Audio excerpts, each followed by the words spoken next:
ለወንድሜ ስል ነገሮችን ማሸነፍ አለብኝ እያለች ከራሷ ጋር በደንብ ታወራለች ለአንተ እንዴ እንደምትሆንልህ ግን ታውቃለህ አንተ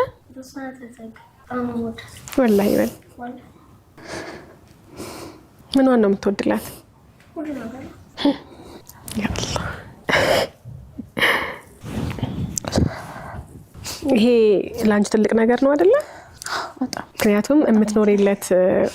ያው አንድ ሰው ወንድም ስለሆነ እህት ስለሆነ አይደለም በመሐላችን ፍቅር የሚኖረው አይደለ ለአላህ ልባችን ላይ የሚያስቀምጠው ፍቅር አለ ስለተዋለድን ብቻ አይደለም አንዳንድ ሰዎች እንደውም ከደም ፍቅር ይወፍራል ይላሉና እጋራዋለሁ ይሄን አባባል እዚህ አብሮ በማደግ ውስጥ አብሮ በመኖር ውስጥ የሚኖር ፍቅር ደግሞ አለና ወንድም ታናሽ ወንድም ኖሮሽ ለሱ ነው ምኖረው ለሱ ነው እንዲ ማደርገው ለሱ ስልጠነክራለሁ የምትይለት ወንድም ሲኖርሽ እሱ ደግሞ ያን ነገር ተደርቶ ላንቺ እንደዚህ ባለ ፍቅር ውስጥ እየኖረ መሆኑን ማየት በጣም ደስ ይላል አልহামዱሊላህ አላህ Subhanahu Wa Ta'ala በምትፈልጉበት ቦታ ላይ አላህ ያድርሳችሁ ኢንሻአላህ እህትህ የት ቦታ ሆና ማየት ትፈልጋለህ ምን እንዴት ሆና ማየት ትፈልጋለህ ትዳር ይዛ ማየት ትፈልጋለህ አንተስ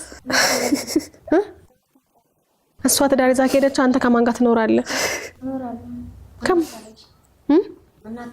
እናት አለች የት እናት እሷ አግብታ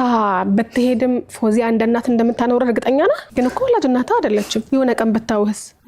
በዚህ ልክ እርግጠኛ ነህ እንዴ እርግጠኛ የተሆነችባት ሴት ማን ናት በዚህ ልክ እህቴ አግብታ በትሄድ ምኞቴ ነው ግን እሷ ከሄደች በኋላ እንደ እናት አርጋ መታኖረኝ እናት ያለች ብሎ አከራይን ድንገት በህይወት መንገድ ላይ ተገናኘን ሰው ጋር እንደ እናት አድርጎ እርግጠኛ ሆኖ የሚኖርባት እቺ ሴት ማን ናት መታወቅ ይኖርብናል